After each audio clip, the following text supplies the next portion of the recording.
This channel does not promote any violent, harmful, or illegal activities. All content provided by this channel is meant for an educational purpose only. নদিয়ার জলমগ্ন বিদ্যালয় ক্লাসরুমে মাছ ধরছে পড়ুয়ারা। নদিয়ার কৃষ্ণগঞ্জের প্রত্যন্ত চৌগাছা গাজনতলা প্রাথমিক বিদ্যালয় বর্ষাকালে আবারও জলমগ্ন। হাঁটু সমান জলে ডুবে রয়েছে প্রতিটি ক্লাসরুম।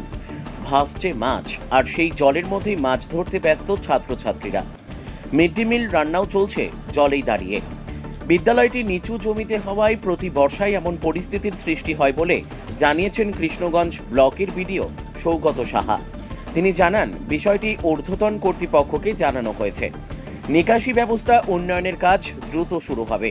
অভিভাবকদের অভিযোগ, দীর্ঘ কয়েক বছর ধরে একই পরিস্থিতি চললেও প্রশাসন নীরব।